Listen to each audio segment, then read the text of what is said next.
Hello everybody and welcome back to World of Warships Legends. My name is Spartan Elite 43 and tonight we are back in the Yudachi and we're on Sleeping Giant and it's a domination.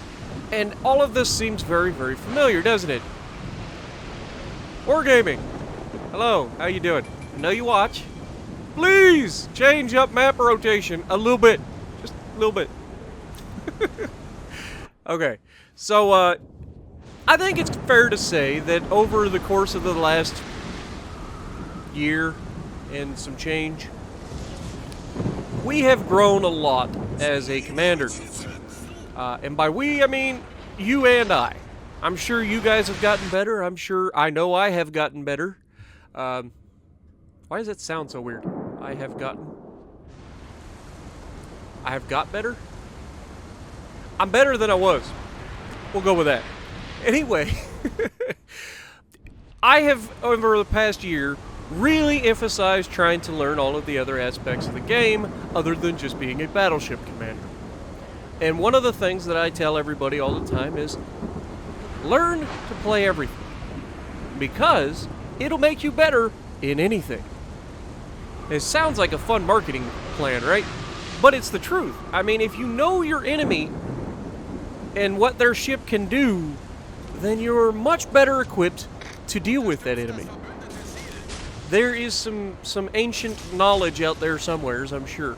Somebody can point it out. Now, originally when I pull forward in my destroyers on a domination, and I'm trying to potentially cover the center cap, sorry, I got a hiccup. I'll launch a wall of skill out there and try to catch destroyers on their way into the base. I don't rush straight into the base. Why? Because that gives your position away. As soon as you start capturing that base, everybody knows where you are. Well, within reason. Now, I launch those torpedoes, and then I come back around to spot for my team. And this is something that nobody does in destroyers. Don't know why. I have my suspicions that it has something to do with everybody that plays destroyers has a damage fetish. Where they want to get all the damage all the time and not do anything to help the team in along the way. I'm going to show you that you can still get a lot of damage and do everything right to help the team. Now you can see, with the Wichita there, I'm keeping him lit up. Why? Because A, it's going to help me in the long run, because the sooner that radar cruiser dies, the better for me. B, I'm not going to engage him directly. I am going to throw some torpedoes in that general direction, and then we get radared right before he dies. Not that big a deal. We're right at the edge of his radar range. He is going to get a shot off at us, and I do believe he actually hits us with a shell or two. But at the grand scheme of things, he's dead, and that makes my job a lot easier. So immediately I start turning back. Now those torpedoes look pretty good on that Yamato. Unfortunately, they are not going to have the range to absolutely obliterate the Yamato as he runs aground. But we're going to jump back into B. As you can see, somebody is clearly capturing A. There was a destroyer that was momentarily spotted in A. So you know that one of their two destroyers is over there. Now, we only have one destroyer on my team, and that's me. So when I go to make certain decisions, I have to think about, if I die, my team is blind. Well, give or take. So, a lot of people have been playing the destroyers super aggressive. They get themselves into stupid positions early on and get obliterated right off the bat. This is a dumb plan. As with any ship in the game, the longer you survive, the more damage output you can potentially inflict. If you're sailing straight across the map and torping a single battleship and that's your only damage for the entire game, if you don't kill the battleship, all you've succeeded in doing is throwing away your team's advantage. Okay? So as a destroyer player, I've said it multiple times, you have several jobs. Destroyers are literally the most flexible of all of the ships. Destroyers have to do certain things, and some of those things are capturing bases and spotting for your team. Why does a destroyer have to do that? Well, because A, they're fast and maneuverable, they're also invisible, And they can get places that other people can't. Like sitting in the center of the map capturing a base. Now, I just launched torpedoes at that Yamato. I knew that the Yamato was going to be able to go past that channel before those torps get there. I should have used those torpedoes on the Grossiker first, who was following the Yamato, but I didn't see him at the time. And I was hoping that with the cruiser shooting at that Yamato that he might slow down and thereby catch a bunch of torpedoes. Now, we're detected right now by a plane that is somehow managing to be right above us at the worst possible time. Luckily, there's a Prinz Eugen, I believe, that's behind us, and he manages to take down the plane, which probably makes my job a little bit easier. Now, there is one more light cruiser on the back side of this island straight ahead, but he is using the island as cover to fire from, and he is not able to shoot anybody. Well, not really. And so that allows me to come over here and pester his battleships. Now, there's a Yamato and a Grossiker first here. Grossiker first is leaving the area. Yamato is completely oblivious to what's going on around him because he is tunnel visioned so hard, sniping from long distance. These are the destroyer runs that you really, really want to look for when you get chances. And the reason for that is when battleships are paying attention to other people and shooting at other people, that is when you are almost guaranteed to torp them. Because they get, as a battleship captain, you are at your most vulnerable while you're actively engaged. Okay, when I'm sitting here spotted for the entire game and shooting at something, I'm not thinking about everything that's around me all of the time. Most of the time, it's how can I get the most damage off of this ship so that he quits burning me down. Okay?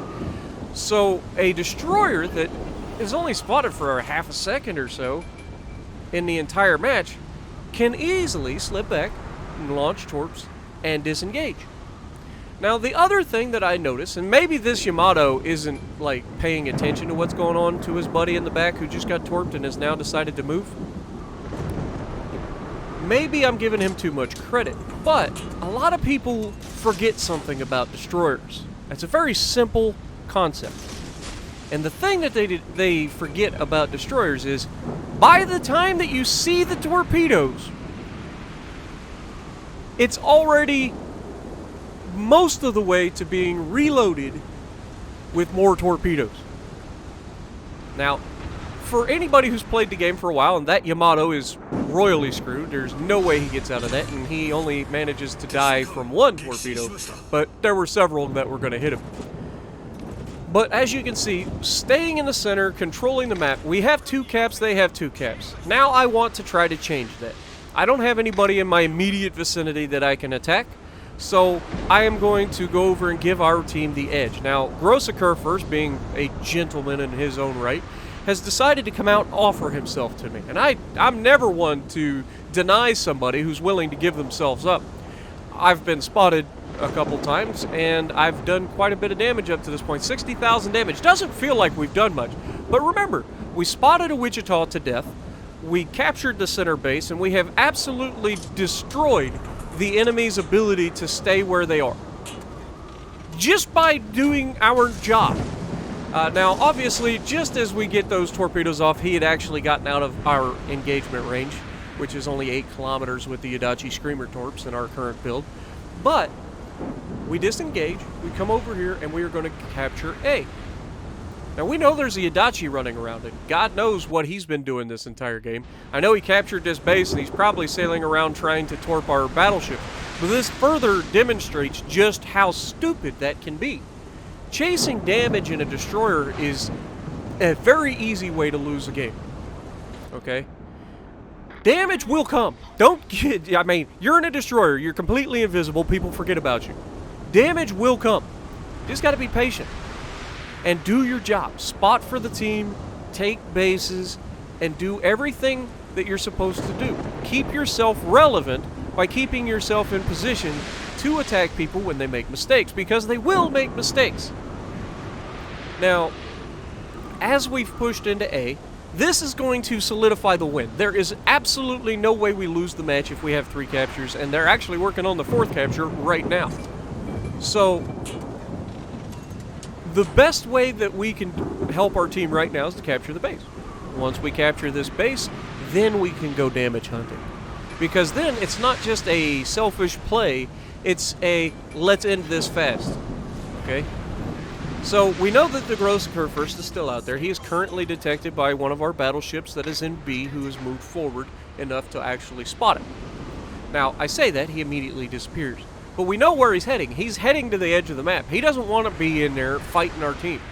And this is where he screws his team. He has been running for how long? Like, when we torped that Yamato that was sitting in the back, he was running away.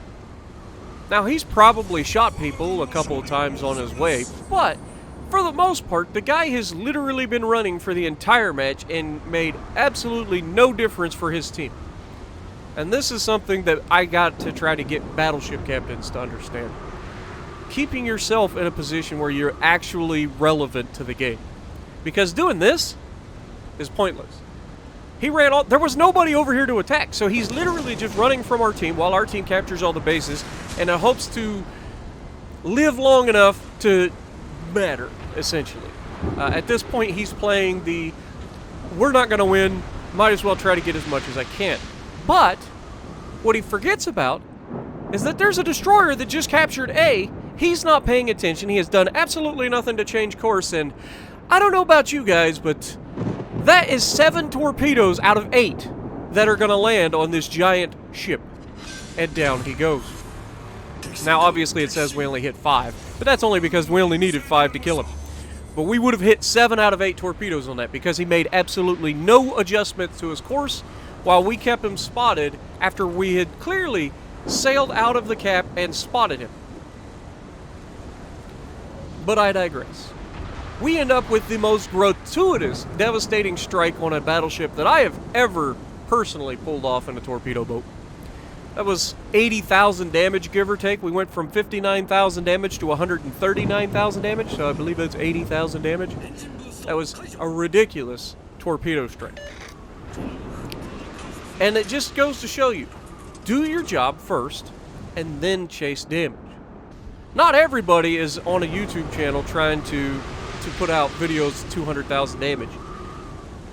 Some of us do. Some of us actually try to get videos for YouTube to entertain people.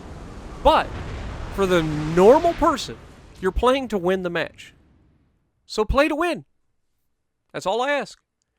And hopefully this has been a nice, instructive video for you guys that are on the fence about destroyer players. I encourage everybody to play everything, even if you're really bad at it. I used to be really bad at destroyer players. Now I'm at least competent. So if you like what I'm doing, punch the like button, leave a comment below, subscribe to the channel if you haven't already, and as always, I will see you in the next video.